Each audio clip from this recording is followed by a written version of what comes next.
Assalamualaikum warahmatullahi wabarakatuh. Alhamdulillahirabbil alamin wassalatu wassalamu ala asrofil anbiya'i wal mursalin sayyidina wa habibina Muhammadin wa ala alihi washabihi ajmain amma ba'du. Syukur alhamdulillah kita hari ini berjumpa dalam mata kuliah analitik dan visualisasi data.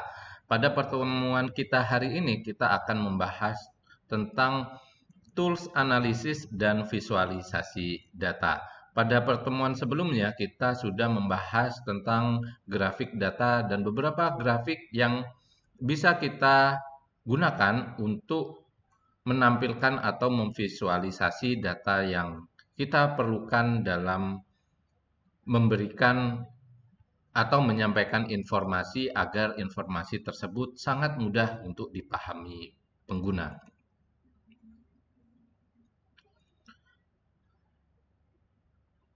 Kemudian dalam materi kali ini, dalam tools analisis dan visualisasi data, ini kita perlu mengenal sebuah tools analisis data, tools khusus di mana tools ini untuk mempercepat kita dalam melakukan analisis dan visualisasi data. Karena kebutuhan data yang digunakan untuk mempresentasikan data, untuk mempresentasikan data itu saat ini data semakin berkembang dan data semakin besar, sehingga dari sini muncullah atau lahirlah yang namanya big data. Kemudian visualisasi data ini digunakan untuk memberikan pemahaman kepada audiens dan digunakan untuk membantu dalam pengambilan keputusan. Untuk tools yang bisa digunakan, yang pertama adalah Power BI. Power BI ini adalah platform analisis data dari Microsoft. Jadi data ini atau tools ini sudah sangat sering digunakan oleh khalayak ramai karena data ini bisa mengolah data dari berbagai sumber yang ada. Power BI adalah produk yang menggabungkan banyak aplikasi dan layanan berbasis cloud yang lebih kecil dengan tujuan spesifik, misalnya adalah untuk mengorganisasi, mengumpulkan, mengelola, dan menganalisis dataset secara besar.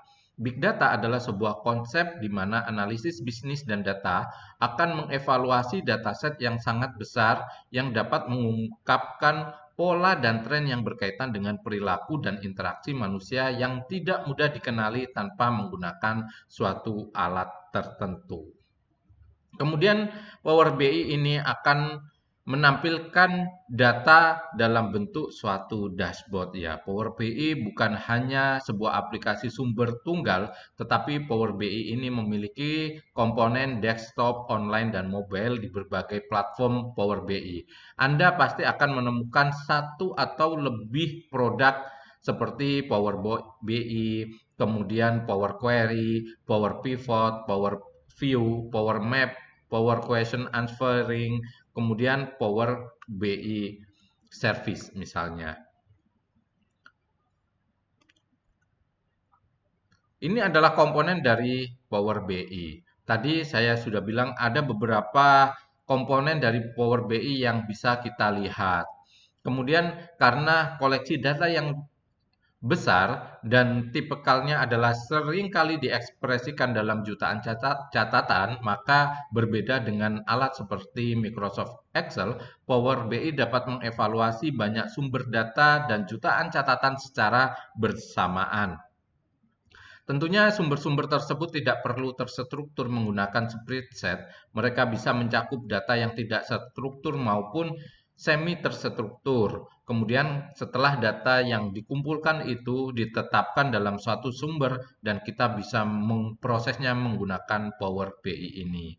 Kemudian beberapa tools yang menarik daripada Power BI ini ada Power Query misalnya untuk mentransformasi data, kemudian ada Power Pivot untuk pemodelan data, kemudian ada Power View untuk visualisasi data, ada Power Map untuk pemetaan 3D, kemudian ada Power BI Service, dia adalah berbasis cloud untuk kolaborasi dan distribusi produk seperti laporan kepada orang lain.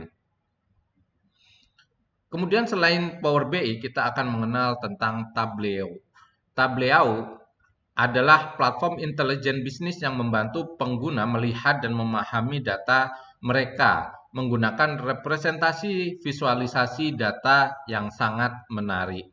Kemudian berbeda dengan platform intelijen bisnis lainnya, Tableau ini menggabungkan intelijen bisnis, analitik data, data science, penambangan data, dan visualisasi data dalam satu solusi. Sebagai hasilnya, kemampuannya dianggap yang paling luas dan mendalam untuk evaluasi data di pasar.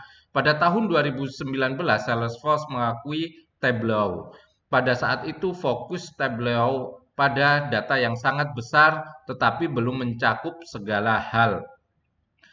Cakupan ini termasuk aplikasi data perusahaan, manajemen, dan pemerintah.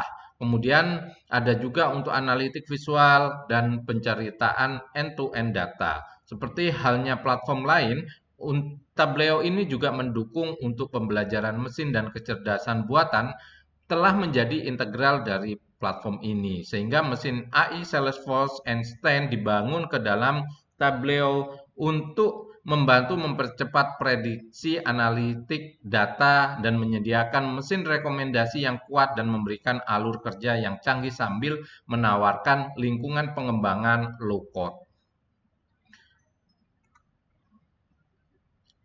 Beberapa produk dari Tableau adalah Tableau Desktop untuk membuat analisis atau visualisasi, kemudian ada Tableau Prep atau Tableau Preparation, kemudian untuk persiapan data, kemudian ada Tableau Server atau Cloud untuk kolaborasi. Yang selanjutnya, alat untuk visualisasi dan analisis data adalah menggunakan bahasa pemrograman R. Bahasa ini sangat gratis dan sangat familiar untuk para statistikawan, di mana pemrograman ini open source dan gratis. Namun, di balik open source dan gratisnya, pemrograman ini juga sangat kuat untuk proses statistik. Sehingga banyak sekali kalangan statistik di luar sana menggunakan kemampuan R ini untuk pemrograman statistik lanjutan dan visualisasi data. Kemudian beberapa praktisi data science juga menggunakan pemrograman ini digunakan juga dan dikolaborasikan dengan pemrograman Python. Namun R tidak semudah Python yang bisa dipelajari kapanpun, tetapi R lebih kuat untuk jenis analisis statistik lanjutan tertentu. Misalnya adalah kurva pembelajaran R, dia sedikit lebih rumit dibandingkan dengan punya Python, karena pemrograman ini tetap relatif untuk proses statistikawan, kayak gitu ya.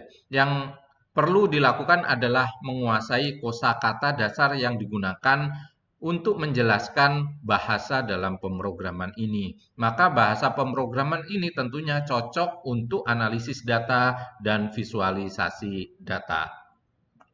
Kemudian mode R itu ada dua, di mana ada mode interaktif menggunakan file.r atau interaktif langsung di softwarenya.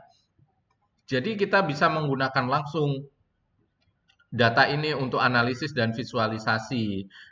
Itu dengan mode interaktif dan non-interaktif. Di mana mode interaktif itu ya kita tidak usah menyimpan, tetapi langsung aja kita jalankan dalam R tersebut. Tetapi ada juga yang harus kita lakukan dengan melakukan konfigurasi atau coding untuk bisa melakukan visualisasi data ini. Kemudian yang berikutnya adalah bahasa Python. Bahasa pemrograman ini sangat relevan dengan kebutuhan saat ini, di mana bahasa pemrograman ini jauh dikatakan sebagai bahasa mesin karena bahasa Python lebih humanis. Artinya, bahasa ini mudah untuk dipelajari dan saat ini banyak sekali diterapkan untuk menyelesaikan berbagai bidang pada data science. Kemudian, kelebihan daripada bahasa Python itu adalah tersedia banyak sekali library yang bisa digunakan. Sehingga dengan adanya library-library ini, kita tinggal panggil-panggil aja tanpa kita mengcoding. Itu tentunya akan memberikan kemudahan tersendiri dalam melakukan analisis data. Kemudian beberapa paradigma yang ada pada bahasa pemrograman Python diantaranya adalah fungsional. Dia menganggap setiap pernyataan sebagai persamaan matematis dan menghindari bentuk status atau data yang dapat diubah. Keuntungan utama dari pendekatan ini adalah tidak adanya efek samping yang perlu dipertimbangkan. Selain itu, gaya coding yang digunakan itu lebih cocok karena dia sifatnya adalah untuk pemrosesan paralel karena tidak ada status yang perlu dipertimbangkan.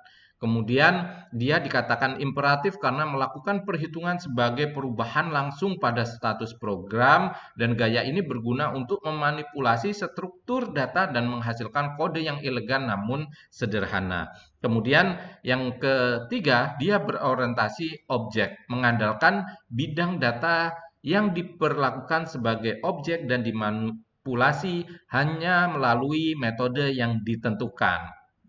Python tidak sepenuhnya mendukung bentuk pengkodean karena tidak hanya mengimplementasikan fitur seperti penyembunyian data, namun beberapa gaya pengkodean yang ada di Python justru digunakan untuk aplikasi yang kompleks karena mendukung enkapsulasi dan polimorfis. Gaya pengkodean ini juga mendukung penggunaan ulang kode. Kemudian yang terakhir adalah prosedural. Dia menganggap tugas sebagai iterasi langkah demi langkah di mana tugas-tugas umum ditempatkan dalam fungsi yang dipanggil sesuai dengan kebutuhan. Kemudian gaya pengkodean ini lebih mendukung iterasi pengurutan, pemilihan, dan modularisasi. Beberapa tools penting seperti Power BI dan Tableau itu memang digunakan khusus untuk melakukan analisis dan visualisasi data dengan bentuk desktop mereka. Namun, beberapa bahasa pemrograman yang bisa digunakan untuk mendukung visualisasi tersebut, utamanya bisa menggunakan bahasa pemrograman R dan Python. Pemilihan tools ini tentunya disesuaikan dengan kebutuhan dalam pengolahan data kita. Semakin banyak atau semakin besar data yang ingin kita analisis dan visualisasi, tentunya kita memerlukan bahasa pemrograman yang sanggup digunakan untuk memproses mereka. Makanya penggunaan tools atau alat dalam visualisasi data ini perlu disinkronisasi dengan yang pertama adalah jenis datanya, yang kedua kapasitas datanya, yang ketiga jenis visualisasi yang ingin disampaikan kepada audiens kayak gitu. Mungkin itu aja pertemuan yang bisa saya sampaikan dalam pertemuan kali ini tentang tools dan alat untuk analisis dan visualisasi data. Sampai berjumpa dalam pertemuan selanjutnya. Tetap semangat. Jangan lupa mengerjakan forum, tugas, kuis. Saya akhiri. Wabillahi taufik wal hidayah. Wassalamualaikum warahmatullahi wabarakatuh.